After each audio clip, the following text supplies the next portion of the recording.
Yang di belakang, Shalom. Puji nama Tuhan. Suara kencang begitu supaya saya juga semangat. Baik Bapak Ibu Saudara sekalian, kita masih di bulan Paskah dan kita tahu bersama bahwa peristiwa penting terjadi dalam kehidupan kita sebagai orang percaya melalui kematian dan kebangkitan Tuhan Yesus Kristus. Saya tidak mengulang apa yang sudah disampaikan di dalam ibadah kita Jumat Agung kemarin atau bahkan ibadah Minggu, tetapi saya ingin menyampaikan poin penting bahwa ada apa dalam kehidupan ketika Yesus mati bagi kita sebagai orang percaya. Tujuannya apa begitu? Ya, selain memang menebus dosa kita sebagai orang percaya, tetapi apakah hanya sebatas itu? Agama-agama yang diakui di negara ini, ya, nggak tahu sekarang sudah berapa banyak lagi aliran-aliran yang sudah disahkan lagi oleh pemerintah kita. Di zaman Gus Dur itu sudah tambah agama Konghucu. Lalu dulu ajaran Saksi Yehova itu sempat dilarang, tapi juga pada akhirnya disahkan juga.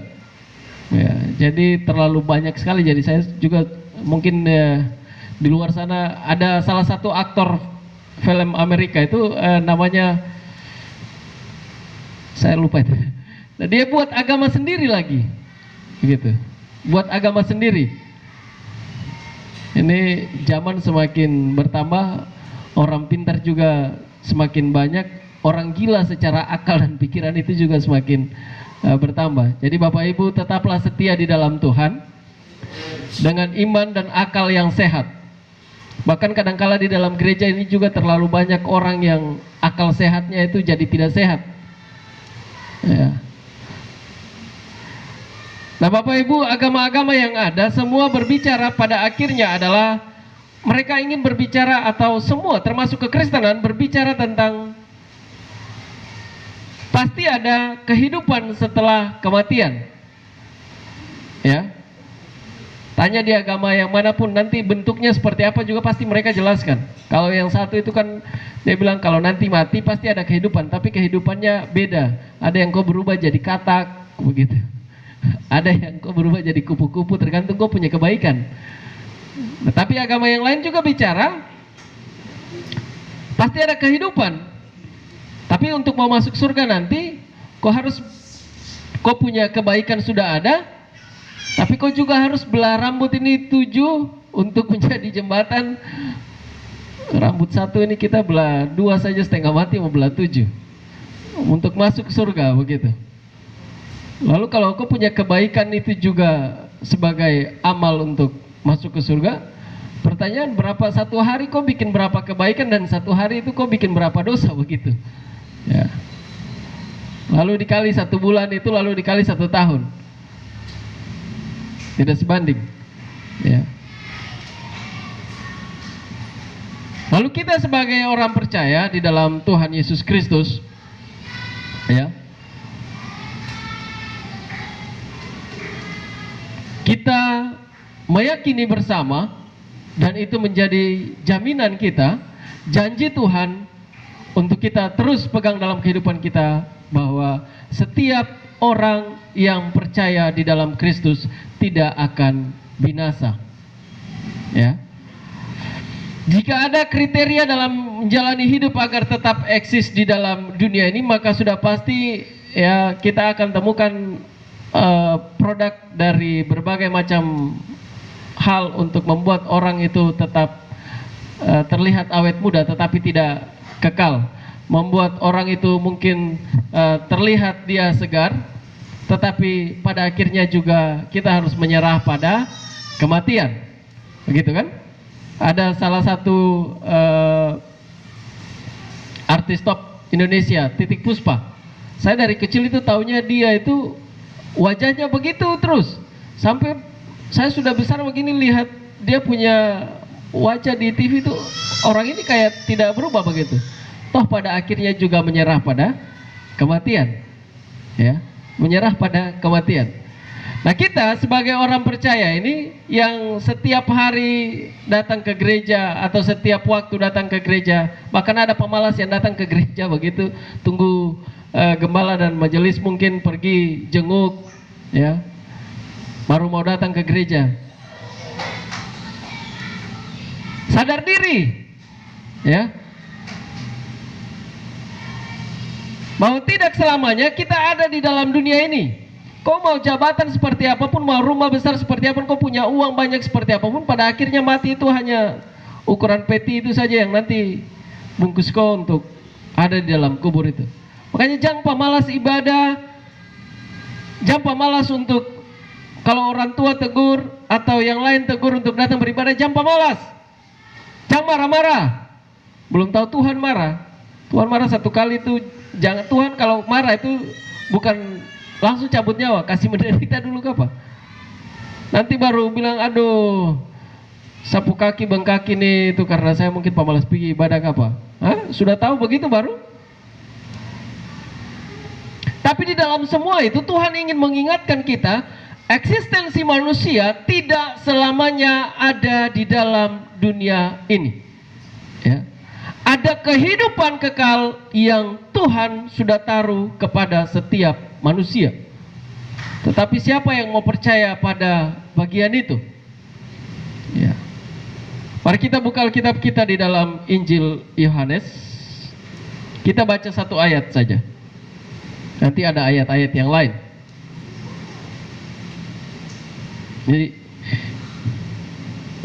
Ini saya kurang tinggi, jadi ada bangku kecil di sini, nanti salah posisi bisa jatuh. Ya, kalau saya jatuh kan tidak lucu. Di tengah-tengah khotbah, amin, dan saya sudah tumbang di belakang begitu. Ya. Injil Yohanes pasal 1 ayat yang ke-4. Ayat yang keempat.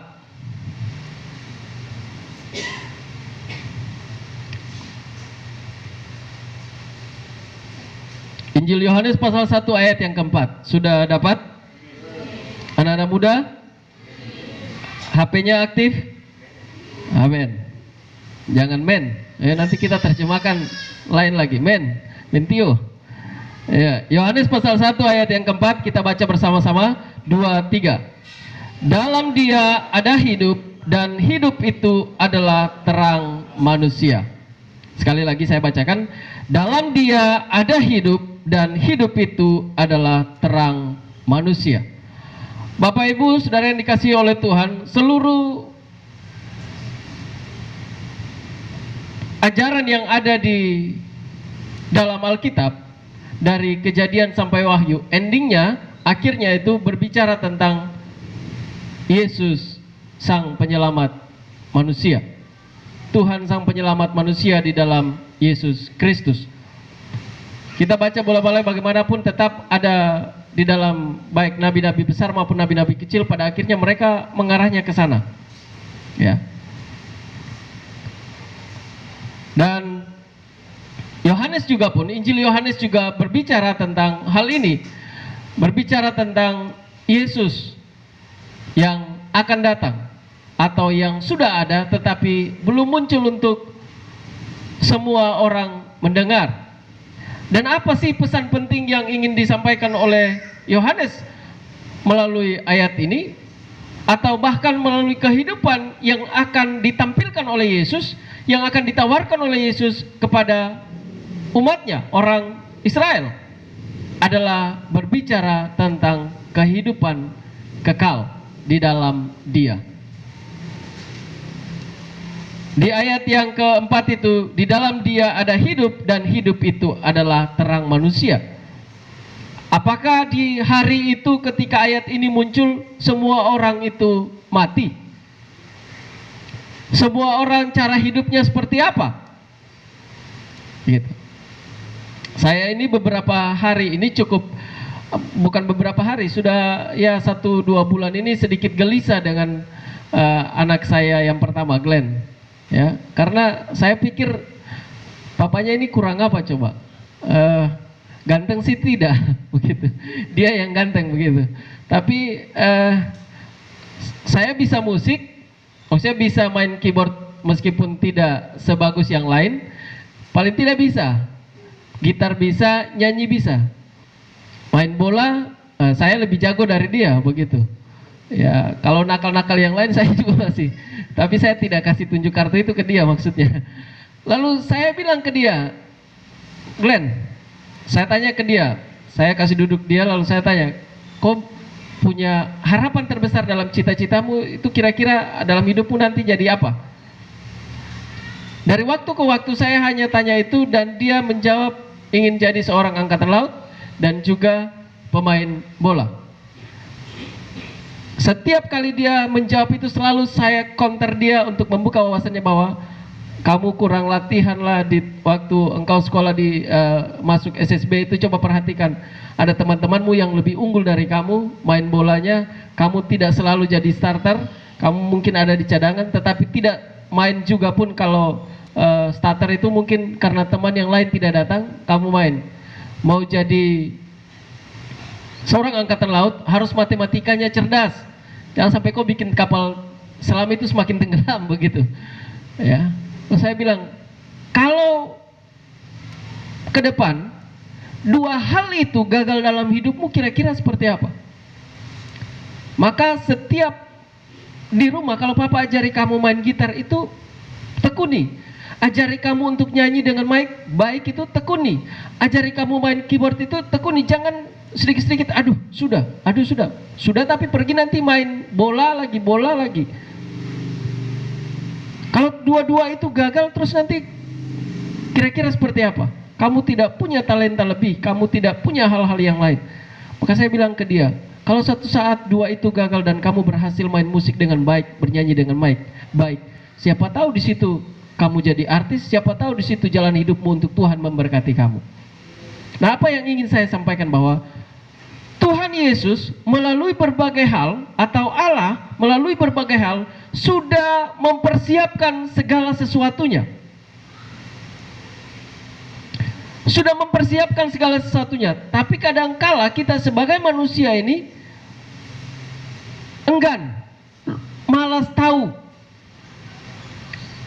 Cukup saya berKTP Kristen. Cukup saya seperti ini. Gereja saya adalah Gereja Kristen Alkitab Indonesia. Tapi kalau coba data ya, satu-satu, saya beberapa waktu yang lalu juga berpikir begini. Kita pemuda ini semakin hari semakin sedikit. Ya. Yang lain sudah mana John? Yang lain sudah menikah begitu ya. Nanti yang satu lagi menyusul dan kita semakin hari semakin pemuda ini semakin sedikit. Yang baru-baru muncul seperti Ellen, Deborah, terus anak Glenn, yang lain Soleh masih ada di Jawa begitu. Yang lain kalau tidak terpelihara dengan baik, maka gereja tidak memiliki kekuatan, sumber daya. Ya. Maka apa yang harus kita siapkan? Hidup apakah hanya seperti ini saja? Firman Tuhan jelas bilang begini, dalam Dia ada hidup dan hidup itu adalah terang manusia. Di dalam Dia ada hidup. Ya. Harus kita bisa bedakan hidup di dalam dunia ini dengan hidup yang akan datang. Ya. Hidup di dunia ini adalah hidup yang sementara. Kita berkebun dengan giat, ya. Ada hasil itu tujuannya untuk kita dapat mempertahankan kehidupan kita secara ekonomi di dunia ini. Orang berjualan di pasar juga pun demikian. Ya. Kita hidup bernafas dengan baik, olahraga dengan baik, semua hanya untuk, ya, kalau orang fitness itu hanya untuk menjaga massa otot ini tetap bagus supaya otot-ototnya baik. Tetapi apakah itu juga memposisikan dia untuk selamanya seperti itu? Coba lihat binaragawan. Pada akhirnya dia tua, ototnya tetap ada, tapi keriput-keriput ini tidak bisa dibohongi. Pada akhirnya dia lemah, mati, tidak berdaya, dan harus menghadap Sang Ilahi Tergantung pilihan nanti dia matinya masuk ke surga atau masuk ke neraka, kita tidak tahu. Tetapi Tuhan sudah mengingatkan kita bahwa di dalam Dia ada hidup, dan hidup itu adalah kekal. Kehidupan tidak lagi berkualitas di hadapan Allah sejak manusia jatuh di dalam dosa. Maka Allah memberikan hidup yang kekal, merupakan jenis hidup tertinggi yang kita temukan di dalam Kristus. Pertanyaannya bagi kita, hidup kekal hanya ada di dalam Allah saja melalui Yesus Kristus, ataukah ada di yang lain? Ya.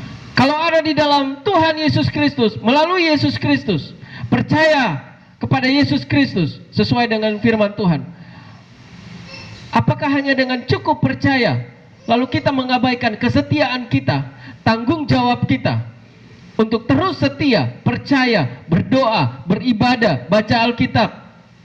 Apakah kita mengabaikan hal-hal itu? Cukup percaya. Kalau ditanya orang yang pemalas ibadah di luar sana itu, sepanjang jalan tadi saya dengan istri, dia ini kan istri saya ini tipe segala sesuatu itu dia mau komentar begitu. Jadi waktu jalan sampai di stadion, ada orang yang jualan babi di sebelah kanan itu. Dia bilang, ini masyarakat model apa begini yang hari Minggu pagi-pagi buta orang pergi ibadah kok dia sibuk jualan babi? Tidak mungkin kan orang Muslim begitu. Tidak mungkin itu dia orang lain. Ya, sudah rambut keriting seperti saya, baru kulit hitam, duduk jualan babi. Hari Minggu. Lalu sampai di depan taman, mulai dari ujung bandara sana sampai di Taman Dewa ini, semua jual buah-buahan yang ada duduk situ juga sama. Dia bilang, ini kita mau model seperti apa di tanah kita sendiri begini? Bapak Ibu, hidup yang ingin Tuhan tawarkan kepada kita sebagai orang percaya adalah secara menyeluruh. Engkau sudah terhisap, engkau sudah diambil untuk masuk dalam keselamatan melalui penebusan yang baru saja kita lewati. Harus juga eksis dalam tanggung jawabmu sebagai orang percaya. Setia beribadah, setia untuk tetap berdoa, ya, setia untuk ada di dalam pengajaran-pengajaran firman Tuhan.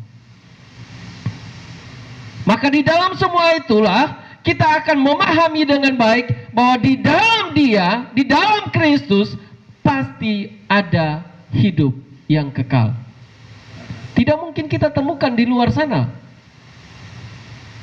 Atau mungkin kita mau sampingkan, percaya saja tetapi tidak mau untuk tetap setia.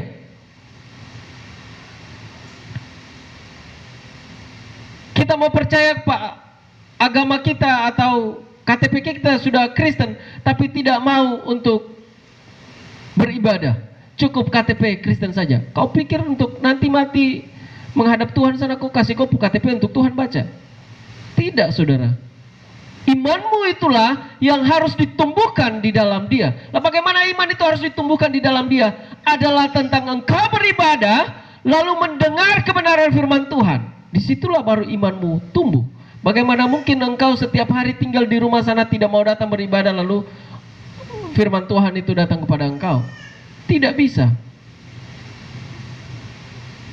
Mau 1000 kalimat motivasi juga pun tidak akan mempan. Ya. Engkau harus datang kepada Tuhan. Engkau harus mendengar kebenaran firman Tuhan. Itu sesuai dengan firman Tuhan. Dari mana iman itu akan muncul? Iman itu muncul oleh karena pendengaran. Dan pendengaran akan apa? Firman Tuhan. Kita buka di dalam Injil Yohanes pasal 8. Ayat yang ke-12.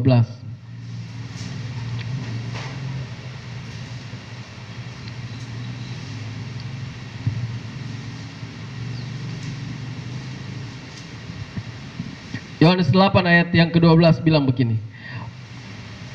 Maka Yesus berkata pula kepada orang banyak, katanya, Akulah terang dunia. Barang siapa mengikut aku, ia tidak akan berjalan dalam kegelapan, melainkan ia akan mempunyai terang hidup. Barang siapa mengikut aku, ia tidak akan berjalan dalam kegelapan, melainkan ia akan mempunyai terang hidup. Bapak Ibu, kita sebagai orang percaya di tanah Papua ini, semakin hari harus kita semakin koreksi kehidupan kita.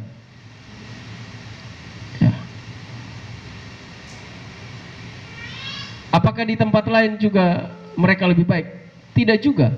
Tetapi paling penting adalah di mana kita tinggal, di mana kita hidup.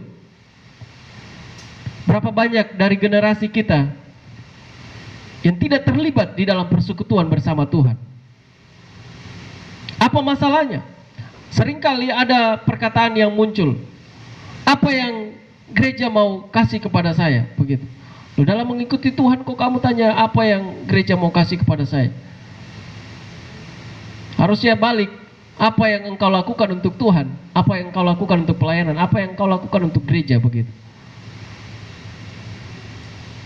Tuhan itu kekal, maka jalan satu-satunya untuk hidup kita ini berbeda dari dunia adalah mengikuti Tuhan, mengiring Tuhan di dalam Yesus Kristus. Tadi ayat yang ke-12 Injil Yohanes pasal 8 itu. Dia adalah terang dunia ini. Dunia ini penuh dengan kekacauan. Dunia ini penuh dengan dosa. Dosa itu adalah berbicara tentang perbuatan-perbuatan gelap, persekutuan-persekutuan dengan iblis. Ya. Hanya Yesus adalah sumber kehidupan yang kekal. Ya. Di dalam Injil Yohanes pasal 5 ayat 26, 11 pasal 25, Yesus mendapatkan itu dari mana? Atau Yesus berbicara hal itu dasarnya apa? Ya. Apa dasarnya Yesus bilang dia adalah hidup yang kekal? Dalam Injil Yohanes pasal 5 itu bilang begini.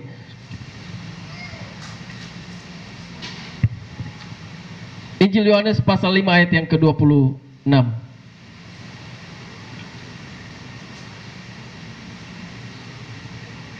Sebab sama seperti Bapa mempunyai hidup di dalam dirinya sendiri, demikian juga diberikannya anak mempunyai hidup dalam dirinya sendiri.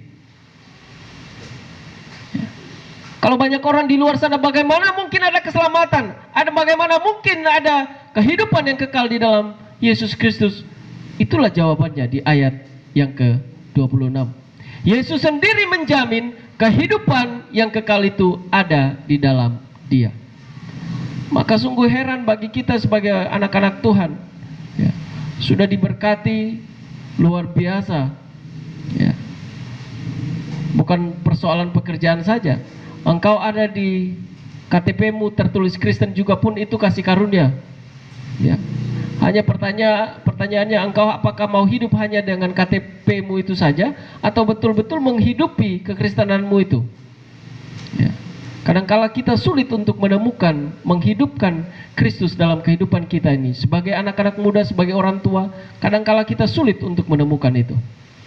Tetapi maunya kita hanya hidup yang kekal. Tidak akan mungkin hidup yang kekal dan berkualitas itu Tuhan kasih dalam hidup kita kalau kita sendiri tidak menghidupkan Tuhan dalam kehidupan kita sebagai orang percaya. Ya.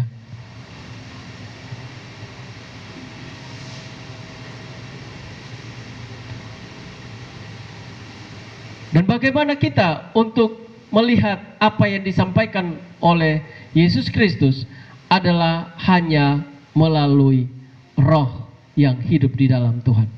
Bapak Ibu yang dikasihi oleh Tuhan, setiap kali kita berdoa, kita bersungguh-sungguh di dalam Tuhan. Kita bukan bertemu secara fisik seperti ini.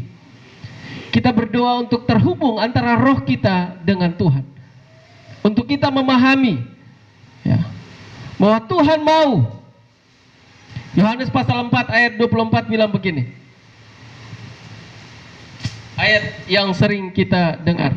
Allah itu roh, dan barang siapa menyembah Dia harus menyembah dalam roh dan kebenaran. Tidak akan terhubung secara fisik dengan fisik, tidak akan mungkin. Hanya roh dengan roh, hanya doa kepada Tuhan, hanya berharap kepada Tuhan, hanya beriman kepada Tuhan, itu baru bisa connect, itu baru bisa terhubung. Hidup di dalam Tuhan akan terhubung seperti itu. Tidak akan mungkin fisik dengan fisik begini.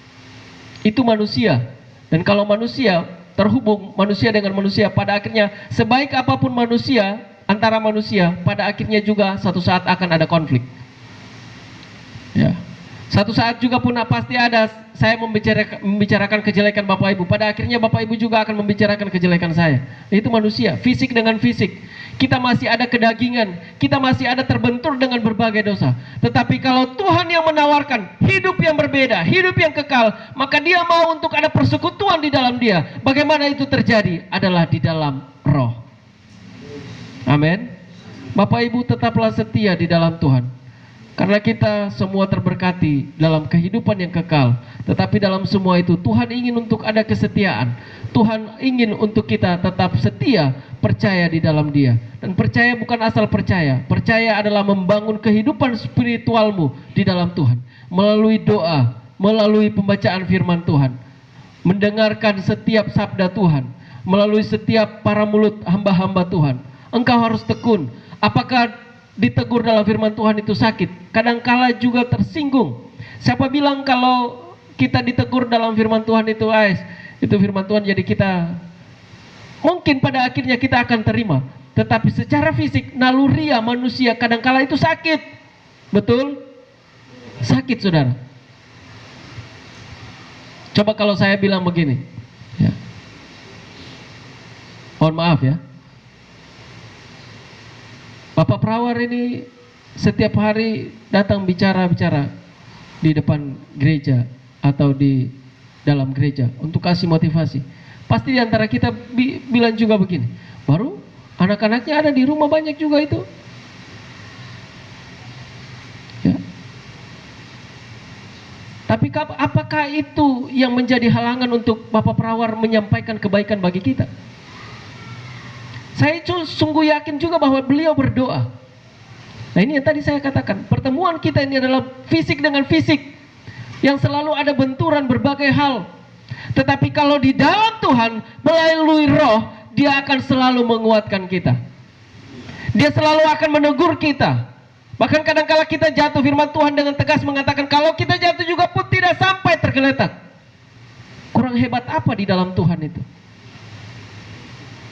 Coba kalau di dalam Tuhan, kadang-kala pepatah itu mungkin tepat kalau orang di luar Tuhan. Sudah jatuh tertimpa tangga, digigit anjing, dilempar kotoran dan sebagainya.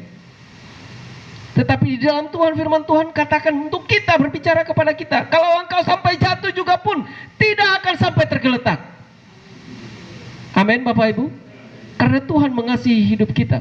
Dan tujuan mengasihi hidup kita bukan hanya sekedar ada di dalam dunia ini. Tuhan mengasihi hidup kita untuk selanjutnya bawa kita kepada kekekalan bersama dengan Dia. Jadi bukan Tuhan sengaja mengasihi kita lalu kasih biar kita di dalam dunia ini. Yang penting dia sudah makan minum, yang penting dia sudah diberkati oleh Tuhan, yang penting dia sudah dapat pekerjaan. Bukan itu persoalannya. Bagi Tuhan itu terlalu sepele. Tetapi Tuhan mau di dalam semua yang Tuhan sudah lakukan itu, Dia juga mau itu bersama-sama dengan Dia di dalam kekekalan sana. Maka jangan pemalas. Ya. Kalau ditunjuk untuk pelayanan, jangan bilang, aduh saya tidak bisa, saya sudah sibuk, saya ini dan itu. Ya. Semua perlu dilatih. Firman Tuhan jelas, ada dibagi 1 talenta, 2 talenta. Artinya apa? Gali potensimu dalam diri kita untuk melayani Tuhan. Apa yang engkau ingin lakukan? Engkau ingin balas ya, kepada kehidupan kekal yang sudah Tuhan tawarkan kepada kita, yang sudah Tuhan sediakan bagi kita. Apa yang engkau ingin lakukan dalam kehidupanmu? Coba saya tanya. Setiap kita yang hari ini mungkin ada lihat orang banyak yang sedang sakit, pasang infus kiri kanan sana sini. Coba kita renungkan dengan baik ya. Kalau satu saat dia meninggal ya, atau itu pun adalah orang tua kita misalnya, kalau satu saat dia meninggal, kira-kira nanti dia kemana? Atau lalu kita mulai lihat, kalau dia sudah seperti itu, nanti saya apakah seperti itu juga? Harus kita renungkan dengan baik, Bapak Ibu. Tadi Bapak Prawar sudah menyinggung apa yang disampaikan oleh Ibu Gembala. Anak-anak muda perhatikan, orang tua kita yang rambut sudah putih ini, pada akhirnya kalian juga ada di posisi itu. Mau kalian awet muda itu hanya fisik, pada akhirnya kita tidak bisa terhindar dari kematian. Itu hanya fisik yang menampilkan, sudah 10 tahun gak ketemu ini Pak Boy wajahnya tidak berubah ya, dari dulu memang saya lahir seperti ini, hidung agak mancung ke dalam begitu, telinga kecil, kepala kecil. Memang seperti itu, 10 tahun ya, dari dulu memang saya seperti ini. Tetapi pada akhirnya kita semua akan meninggal, mati. Pak Amin luar biasa, Pak Yohanes luar biasa. Jabatan sudah bertambah di pekerjaan, istri sudah diberkati luar biasa, anak-anak diberkati luar biasa. Itu kenyataan yang dilihat oleh manusia, tetapi Tuhan ingin bukan hanya sebatas itu. Karena tidak semua manusia mengalami apa yang sedang kita alami. Ada yang diberkati luar biasa secara finansial, tetapi juga ada yang masih bergumul untuk berbagai macam hal untuk dapat 10.000 saja setengah mati. Beberapa waktu yang lalu teman saya bilang begini, biasanya dia yang datang jemput saya ke rumah untuk kita sama-sama pergi ke kantor untuk bekerja. Satu saat baru beberapa waktu yang lalu, karena ada insiden di kantor, jadi saya yang duluan ke kantor. Lalu saya hanya WA dia, karena ada telepon masuk dari dia. Saya bilang, saya sudah duluan ke kantor ya. Dia WA saya, maksud saya tadi itu datang jemput saya karena saya punya bensin sudah habis. Ya.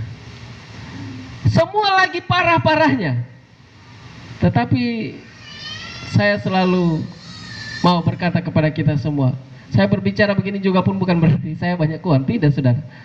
Tapi saya bukan juga untuk sekedar menghibur diri, tetapi saya ingin membangkitkan iman saya kepada Tuhan, tidak mengkhianati kasih karunia Tuhan dalam hidup kita.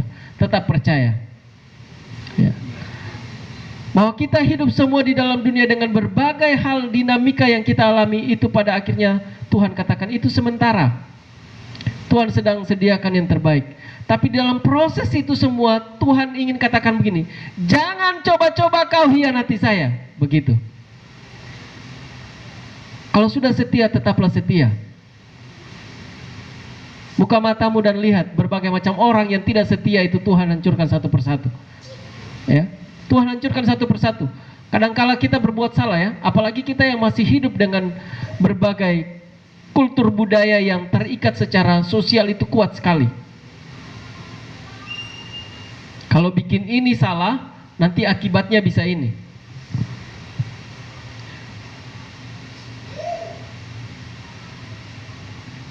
Orang yang menyadari hidupnya di dalam Tuhan, maka dia memiliki kapasitas untuk bersekutu dengan Tuhan. Ya.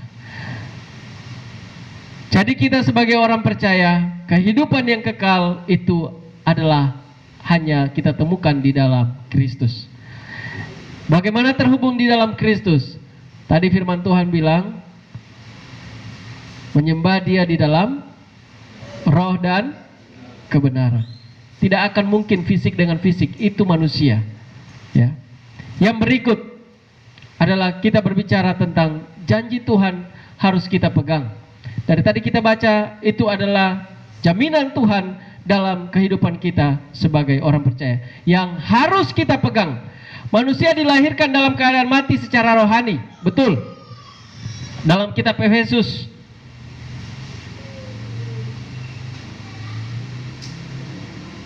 pasal 2 ayat 1 dan ayat yang kedua,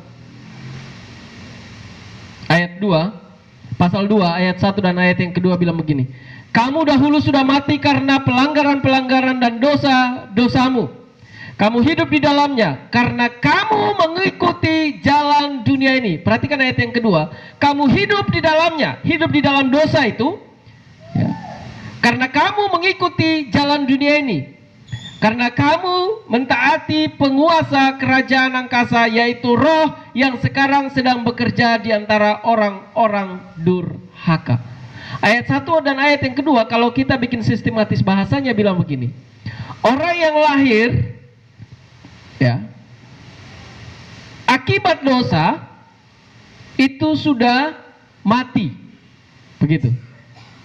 Engkau mati karena dosa.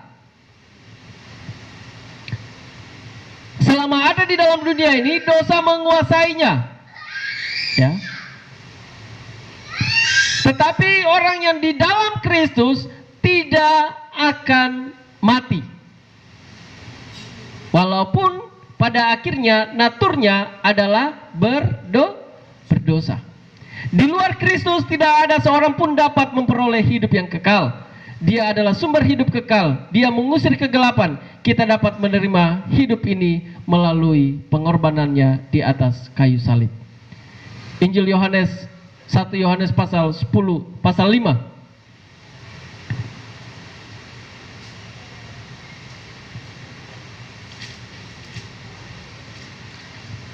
1 Yohanes pasal 5 ayat 10 dan ayat yang ke-11. Bilang begini. Barang siapa percaya kepada anak Allah, ia mempunyai kesaksian itu di dalam dirinya. Sampai di sini dulu. Bapak Ibu, transformasi pemikiran kita akan berbeda kalau Kristus itu ada dalam kehidupan kita. Maka kalau orang mau buat kejahatan, kalau Tuhan ada dalam hidupnya, kadangkala dia rasa takut. Bahkan kadang-kadang dia tidak berani dan kadangkala tidak melakukan itu. Dia mau pukul orang, dia mau maki orang tua juga pun tidak berani. Ya.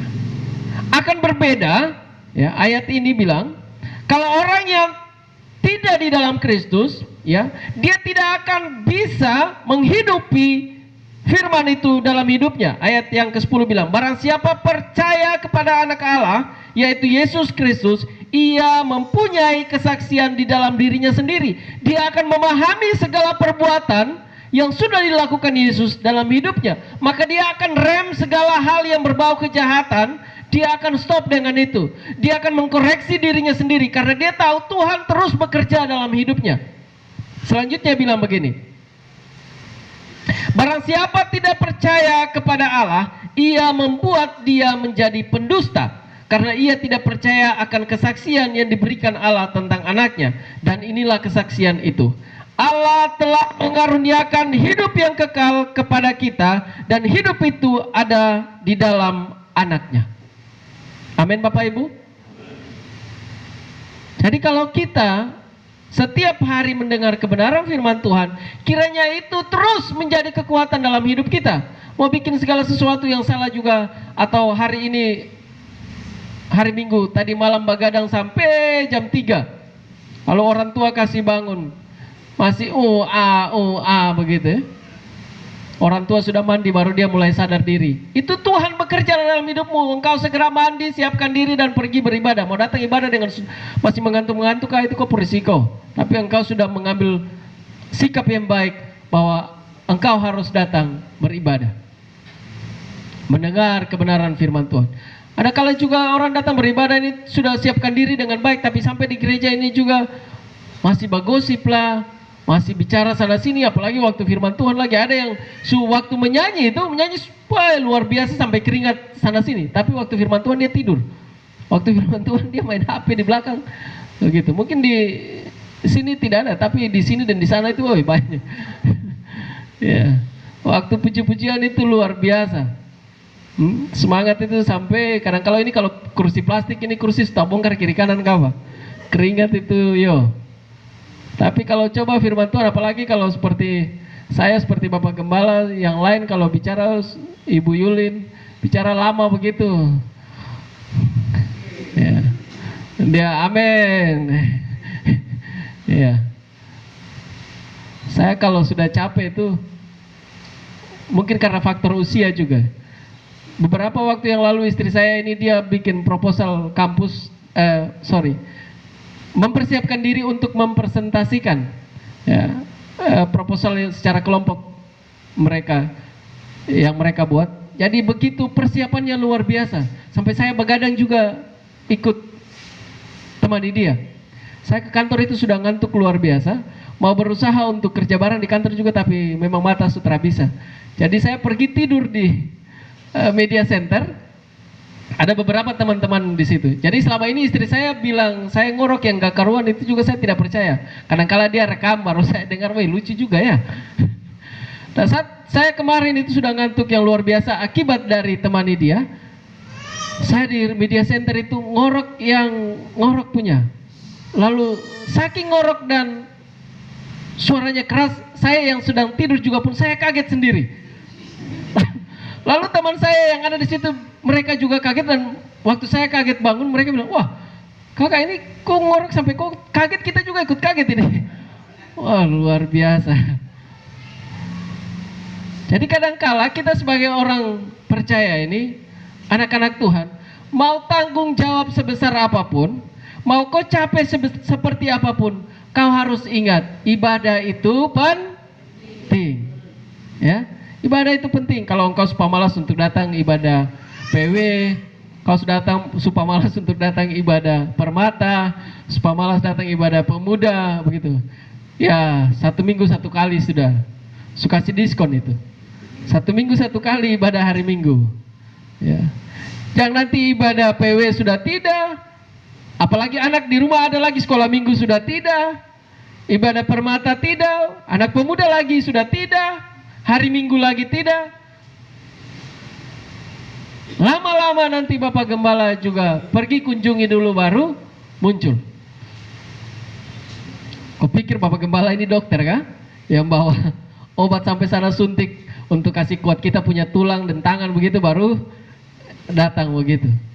Jangan saudara. Saya selama hidup sebagai orang percaya, dulu saya kecil itu bertumbuh di gereja tua, GPM. Karena bapak saya majelis, ya sudah tahu model pelayanan seperti apa, kunjungan sana sini. Lalu waktu saya ke Jawa, sekolah SMA, ke GBI. Ya tidak terlalu juga seperti kita begini, maksudnya sampai berbulan-bulan. Kalau 1 orang sih mungkin ada. Tapi ini kita kan terlalu banyak, ya pemalas-pemalas datang ini kan terlalu banyak begitu.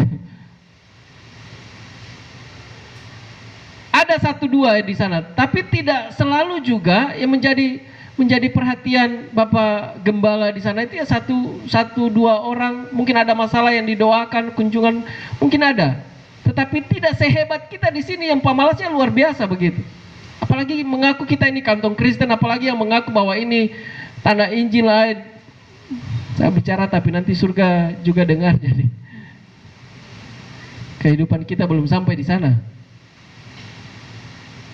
Ya. Lalu saya sekolah di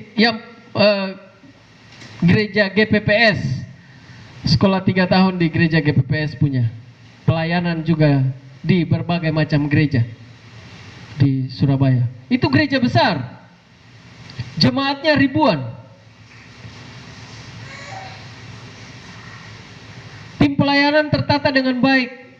Ya, memang tertata dengan baik karena SDM mumpuni, mereka setia, memahami dengan baik, mau terlibat dengan baik, aktif. Nah, kita yang masih puluhan orang begini saja susah diatur. Ya. Puluhan orang begini saja susah diatur, baru mengharapkan lebih lagi dari Tuhan. Perbaiki dulu, baru Tuhan kasih lebih. Amin. Perbaiki dulu baru Tuhan kasih lebih. Setia baru Tuhan kasih. Nggak mungkin lah kau pemalas di sana sini baru kau mengharapkan yang lebih dari Tuhan. Itu tidak mungkin. Tapi kalau Tuhan begitu maka kita semua menjadi pemalas, Tuhan akan berkati kita. Tuhan tidak seperti itu Bapak Ibu. Tuhan bilang kalau engkau lemah datang cari Tuhan. Engkau setengah mati, firman Tuhan bilang ketoklah pintu, cari Dia. Tuhan akan buka pintu. Tapi mau ketuk pintu saja kita pemalas, cari Tuhan juga kita pemalas, kira-kira mau seperti apa? Begitu kan?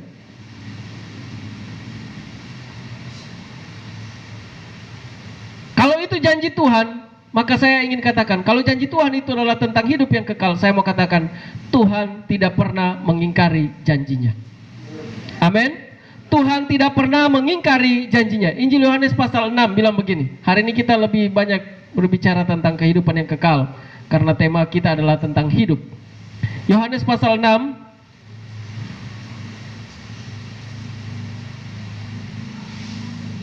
ayat 47. Ini cukup panjang, ayat 47, tapi kita juga baca ayat yang ke-54, kita lompat saja. Nanti Bapak Ibu pulang ayat 47 sampai ayat 54 ini dibaca supaya dipaham. Ayat 47 bilang begini, aku berkata kepadamu, sesungguhnya barang siapa percaya, ia mempunyai hidup yang kekal. Nah, peristiwa ini bicara terus tentang yang sudah terjadi dalam kehidupan bangsa Israel. Lalu Tuhan ingin bilang, aku berkata kepadamu, sesungguhnya barang siapa percaya, ia mempunyai hidup yang kekal, dan percaya itu hanya di dalam Kristus. Ayat yang ke-54 bilang begini, barang siapa makan dagingku dan minum darahku, ia mempunyai hidup yang kekal, dan aku akan membangkitkan dia pada akhir zaman. Tadi di awal saya katakan eksistensi berbagai macam hal, obat-obatan kita awet muda dan segala macam, pada akhirnya dia akan mati. Tetapi jaminan firman Tuhan bagi kita sebagai orang yang percaya di dalam Dia adalah bahwa walaupun kita sudah mati, Tuhan akan membangkitkan kita untuk ada bersama Dia di dalam kekekalan itu. Ada hidup yang kekal yang Tuhan janjikan bagi kita, dan Tuhan tidak pernah mengingkari setiap janji itu bagi kita. Bapak Ibu yang dikasihi oleh Tuhan, tema firman Tuhan kita di pagi hari ini adalah berbicara tentang hidup. Kita harus merenungkan dengan baik hidup kita di dalam Tuhan hari-hari ini. Meskipun kadangkala kita mau hidup di dalam dunia ini berbagai macam pergumulan yang kita hadapi. Saya punya pergumulan mungkin tidak seberat apa yang digumuli oleh Bapak Ibu Saudara sekalian. Tetapi di dalam semua itu Tuhan ingin katakan, pastikan kepada kita sebagai orang percaya, segala sesuatu yang terjadi di dalam dunia itu sementara. Meskipun berbagai macam hal yang kita hadapi itu sementara, di dalam semua itu Tuhan terus memberikan kekuatan kepada kita. Untuk selalu kita kuat, untuk selalu kita tetap berharap kepada Dia, untuk selalu kita tidak pernah putus asa, tetap percaya bahwa pada akhirnya Tuhan terus akan menolong hidup kita. Jangan sampai membiarkan hati dan pikiran kita dicuri oleh iblis. Damai sejahtera kita dicuri oleh iblis. Kematiannya di atas kayu salib itu selalu mengingatkan kita bahwa Dia sudah menyelesaikan segala sesuatunya. Bahkan dosa itu juga pun Tuhan sudah selesaikan bagi kita sebagai orang percaya. Amin. Mari kita berdoa.